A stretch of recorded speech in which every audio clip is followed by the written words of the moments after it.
What if I told you that every price tag you see is a part of a massive lie? A lie that's distorting our entire economy and making it almost impossible for you to get ahead. It's a deception that quietly steals your savings, manufactures booms and busts out of thin air, and has convinced an entire generation that capitalism is fundamentally rigged against them. Here is a thing, you're not wrong to feel that way. The system is broken, but it wasn't always this way. And the original design of capitalism actually has an incredible information system built right into it. The problem is, that system has been hijacked. So let's expose that lie. Let's look at exactly how the language of market was corrupted, who was behind it and why. And most importantly, let's talk about the one tool that might just have the potential to bring back the truth. To understand how a system was broken, you first have to understand how it's supposed to work. Think of a global economy, less like a machine and more like a conversation. A constant chat between billions of people, all trying to figure out what to produce, what to consume, and how to best use the scarce resources we have. And the language of this global conversation, it's a language of prices. Prices aren't just a random number on a sticker. They are signals. They are tiny condensed packages of information about supply and demand, scarcity and abundance, human wants and needs. A high price for strawberries in winter tells farmers it's worth extra effort to grow them in a greenhouse. A rock bottom price for an old phone tells innovators it's time to create something better. This globe-spanning web of prices is the information network of capitalism. It allows for a level of complex, peaceful cooperation that is, when you think about it, nothing short of a miracle. The idea was explained the best by economist Ludwig von Mises, is what he called the economic calculation problem. Mises argued that the central planner, like a government, could never effectively run an economy. Why? Because no single person or group could ever know all the immense, constantly changing information that is naturally carried in market prices. To even try is a pure arrogance. A planner trying to decide to whether to build a railroad with a steel or aluminium or where to put a new hospital has no real way to compare the trade-offs. They cannot know what society truly values without the guidance of real prices, set by the free choices of millions. Without that price information, any attempt at central planning ends in waste, shortages and chaos. The price system is what allows capitalism to function. It's a decentralized nervous system, instantly sending information across the globe, coordinating the actions of billions without a single person being in charge. It's the engine of progress, and it's precisely this engine that has been hijacked. If Mises showed that central planning doesn't work, why does it feel like our economy is being centrally planned? Because in one crucial way it is. The hijackers aren't generals marching into boardrooms. They are economists and bureaucrats in quiet meetings. They are the world's central banks. Central banks, like a Federal Reserve in the US, were created supposedly to manage the economy and prevent financial crisis. But in the attempt to do so, they've seized control of a single most important price in the entire economy, the interest rate. The interest rate isn't just the cost of getting a loan, it's the price of money itself. Even more than that, is the price of time. Is the signal that coordinates everything we do today with our plans for the future. A high natural interest rate tells society, hey, we need to save more and consume less. Resources are tight, so only the most profitable, most needed long-term projects should get funded. A low rate sends the opposite message. If you have got an abundance of savings, it's great time to borrow, build and invest in the future. In a free market, that rate would be set by the actual supply savings from the people like you and me, and the actual demand for loans from businesses. It would be an honest price, but that's not what happens. Instead, a small committee at the central bank decides what the interest rate should be. They manipulate this crucial price, often forcing it artificially low in an attempt to stimulate the economy. They have replaced the collective wisdom of billions with the judgment of a few. As the economist Saifedean Ammous calls it, this is the form of capital market socialism, where the most vital signal of capitalism is centrally planned. They've got their hands on the economy's pacemaker, and in doing so, they send a fake signal to every person in the market. So what happens when you broadcast a fake signal across the entire economic system? You get chaos. You get the repeating cycle of boom and bust that will all been told is just a normal part of capitalism. It isn't. According to one school of thought, the Australian School of Economics, it's a direct consequence of this manipulation. Here's how the theory, the Austrian business cycle theory, explains it.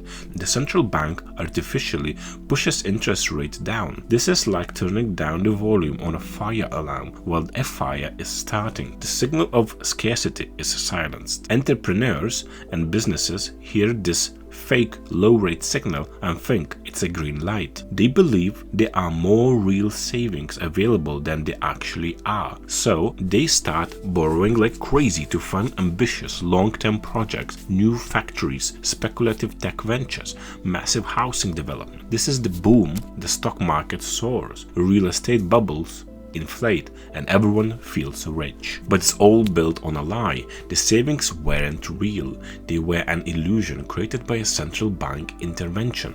Many of the projects that were started, so-called malinvestments, aren't actually what society wanted or could afford. Eventually, reality has to bite. The resources aren't really there. The consumer demand isn't what the fake signal promised. And then comes the bust. The projects are revealed to be unprofitable and are abandoned.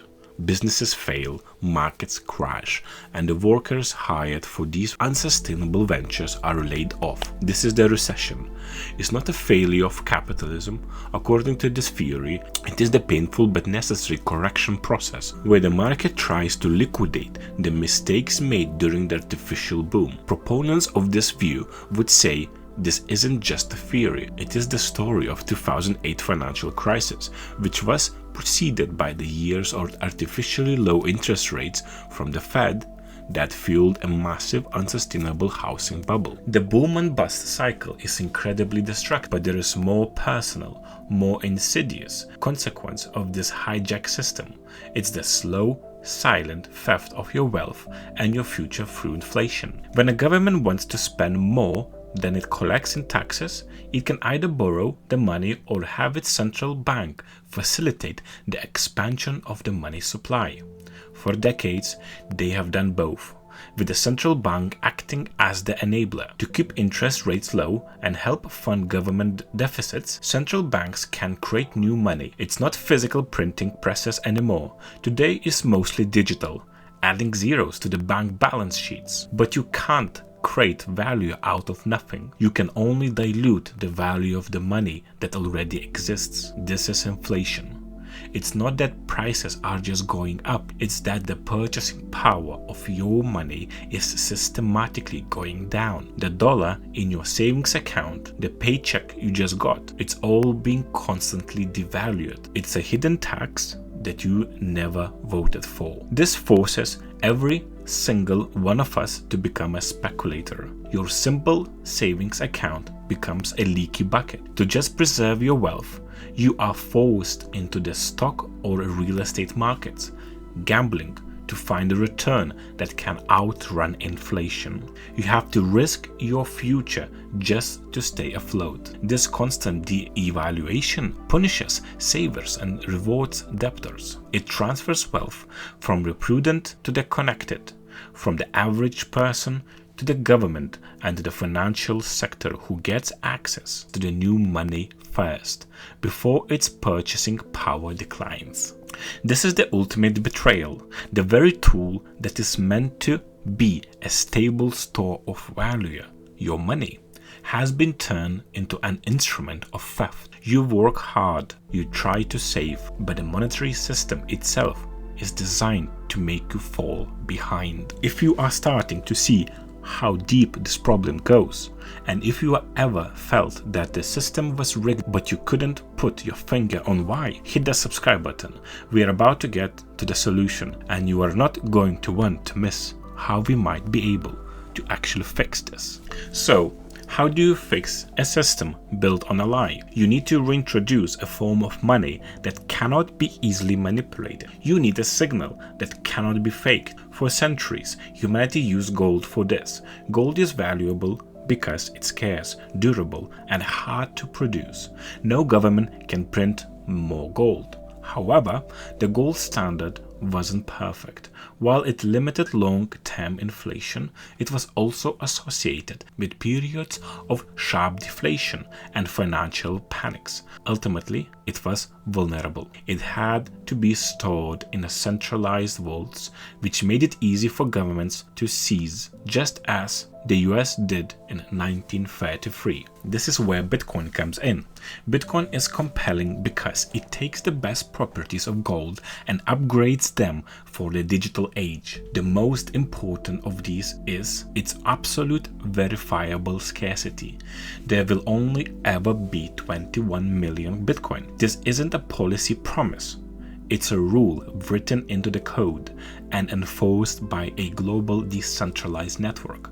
While changing this rule isn't mathematically impossible, it would require global consensus so broad that it's considered practically unfeasible. This single feature is revolutionary. It directly addresses the problem of systematic monetary inflation. In a world where central banks can expand the money supply by trillions with a few keystrokes, Bitcoin supply is predictable and fixed. This creates a foundation of monetary certainty that's been missing for over a century. With Bitcoin, you have a way to store the value of your work across time without having to constantly worry about it being diluted by central planners' decision. It replaces the fuzzy math of infinitive money with the hard truth of finite supply. A fixed supply is a game changer, but it's only half of the story. The other equally important piece is decentralization. It's a buzzword, but all it really means that nobody is in charge. There is no Bitcoin CEO, no headquarters, no central server to shut down. The Bitcoin network is run by thousands of independent computers or nodes all over the world. They all have a copy of the same transaction ledger, and they all work together to enforce the rules, including that 21 million supply cap. This decentralization is what makes Bitcoin so resilient and incorruptible. In our current system, central banks can be pressured by politicians to expand the money supply to fund wars or popular spending programs. They can be lobbied by big banks to bail them out. This is the source of their manipulation. With Bitcoin, there is no pressure, no one to lobby, no central point of failure.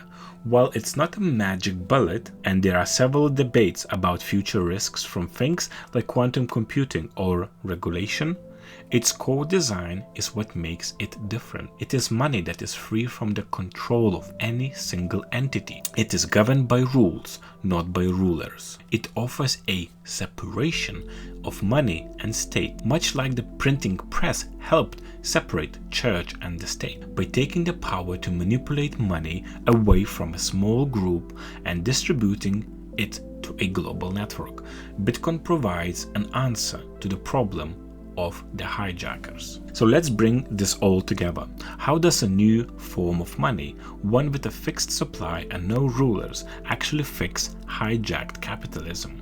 It restores a language of truth to the market. When you have a base money that cannot be easily manipulated, the prices built on top of it can once again become honest signals.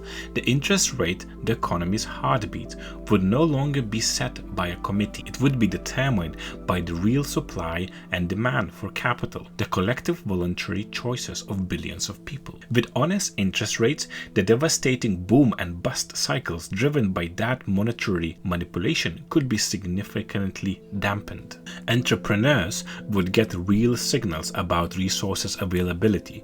They could build businesses based on what consumers truly desire, not on the wasteful malinvestments fueled by the fake credit. And with the money that holds its value, the disease of inflation would be cured. you could save for the future again without being forced to be a reckless speculator. You could focus on being a great doctor, engineer, or artist instead of having to moonlight a mediocre Wall Street trader just to protect your family's future. Of course, for this vision to become a reality, Bitcoin would need to evolve from being primarily a store of value to a widespread medium of exchange, and that's a long road. But if it does, capitalism would no longer feel like a rigged game. It would return to being a system of merit, where you create value by serving others, not by being close to the money printer. It could restore the very foundation of prosperous society, which is trust. Trust that your savings are safe, that prices reflect reality, and that the rules won't be changed halfway through the game. We started by talking about a lie. The lie that the broken price signal and constant inflation in our economy are normal. We have seen how, according to one major economic theory, this problem starts with the central planning of money and interest rates, which hijacks the very engine of capitalism, creating booms, busts, and the silent theft of your savings. But we have also found a potential solution, a way back to the honest system. Bitcoin, with its unbreakable scarcity and decentralized nature, offers a path forward. It's a technology for truth, a tool to take back control of our money and, with it, our future. The transition won't happen overnight, and the current system won't go down without a fight. But for the first time in over a century, we have a viable choice. So what do you think? Is Bitcoin the answer to our broken money? Can we restore capitalism's information system? Let me know your thoughts in the comments below. Thank you for watching, and remember, in the world where money is information, make sure you are reading the right signals.